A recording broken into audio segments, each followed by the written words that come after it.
Bon, on va commencer.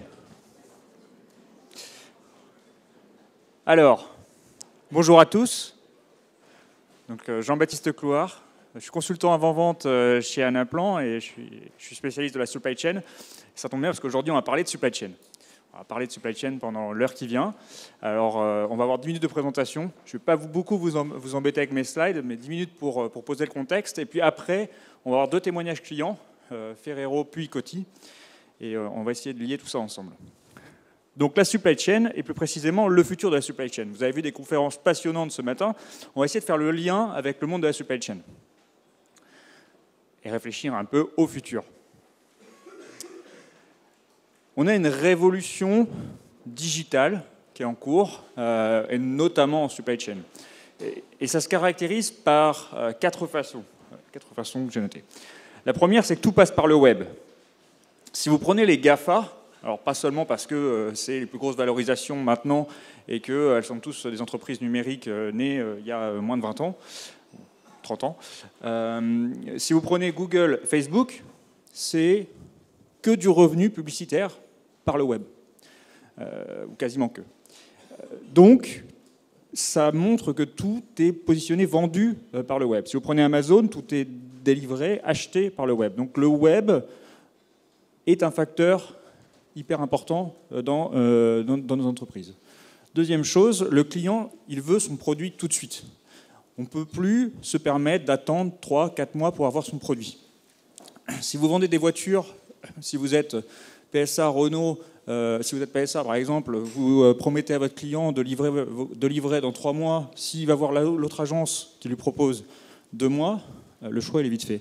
Amazon maintenant propose le bouton, le dash button, vous cliquez, vous êtes livré dans la journée de demain, si vous êtes Amazon Prime, et ils réfléchissent même à faire en sorte que vous soyez livré dans l'heure qui vient. Alors, en gros, ils vont positionner les produits sur des réseaux de distribution proches, statistiquement, de telle sorte à ce qu'ils soient capables de vous livrer dans l'heure. Et ça, c'est une révolution pour la supply chain. Troisième chose, les entreprises, elles sont interconnectées. On est tous le client, le fournisseur de quelqu'un d'autre, et en plus, on peut même être le client, le fournisseur de la même entreprise. On a une vraie connexion entre tout ce monde-là, on n'est plus juste sur un système plat et linéaire. Et enfin, chaque produit et chaque expérience doit être personnalisée.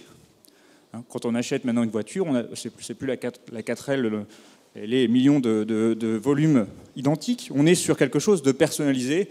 On veut sa couleur, ses options spécifiques. Et tout ça, ça cause quoi? Ça cause que la supply chain devient prépondérante dans les entreprises de nos jours. Et en l'occurrence, on estime environ à 60-70% du PNL de l'entreprise qui est impacté par la supply chain. Donc repenser la supply chain en rapport avec les 4 challenges marqués là-haut, c'est clé. Le constat étant posé, Anaplan a commandé un petit sondage en demandant quelles étaient les problématiques majeures rencontrées par nos clients. Alors on s'aperçoit qu'au niveau de la supply chain, il y a à peu près un split entre ceux qui pensent être très bien organisés et puis les 2 tiers qui pensent qu'ils ne sont pas très bien organisés.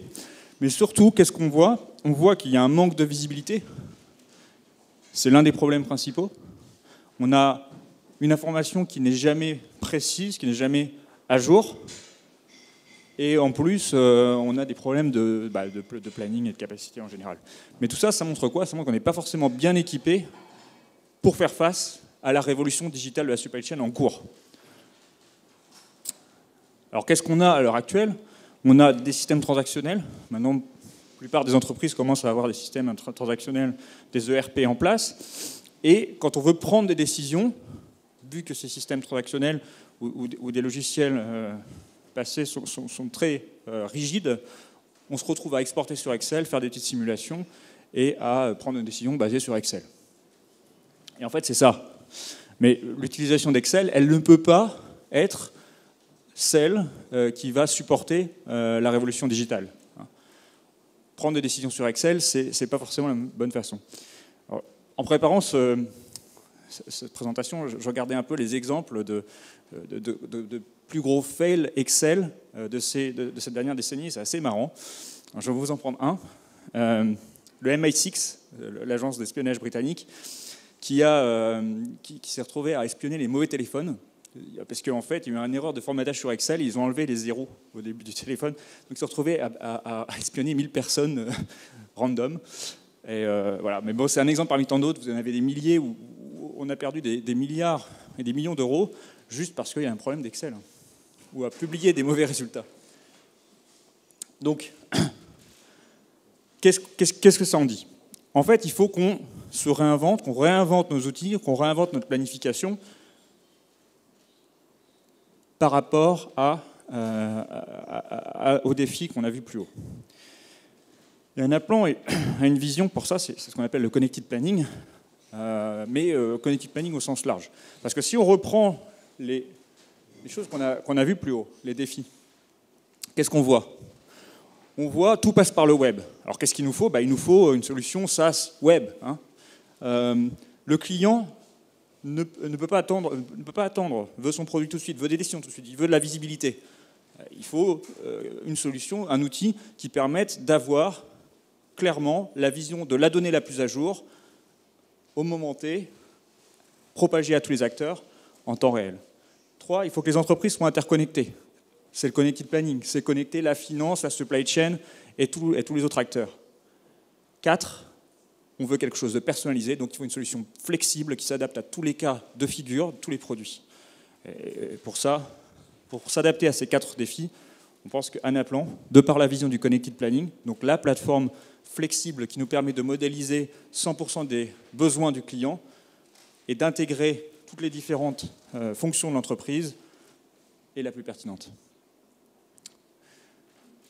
Comment ça s'articule? S'articule en plusieurs thèmes. Donc on va faire notre planification stratégique, la planification du portefeuille produit. On verra ça avec Coty tout à l'heure, qui va nous présenter vraiment l'innovation produit et comment c'est lié à tout le reste de la planification. On va parler de demand planning avec Ferrero. Ferrero va nous présenter le demand planning et comment ils l'ont mis en place, le demand planning selon Anaplan cette dernière année. L'intelligence, vous avez vu un certain nombre d'applications de l'intelligence artificielle sur Anaplan dans les conférences précédentes. Ça va être clé, comment on met l'intelligence dans la plateforme pour prendre les meilleures décisions. Et enfin, donc la planification financière. Et tout ça, on va l'orchestrer ensemble. On va mettre toutes ces briques ensemble dans une seule plateforme qui va nous permettre d'avoir la capacité de prendre la bonne décision au bon moment, le plus rapidement possible. Donc pour finir, je vais reprendre un peu les slides de Franck. La question que vous devez vous poser, c'est OK, il y a une révolution en cours, je pense qu'on en est tous conscients. Est-ce que vous voulez être les premiers? Est-ce que vous pensez prendre une approche différente ou vous voulez rester comme tout le monde dans cette révolution digitale? Et la question en fait primordiale, c'est est-ce que vous êtes prêts à changer pour faire en sorte de subsister dans la compétition mondiale? Est-ce que vous êtes prêt à accepter ce fait qui est la révolution digitale et à vous adapter pour être le plus agile et le performant possible dans le futur?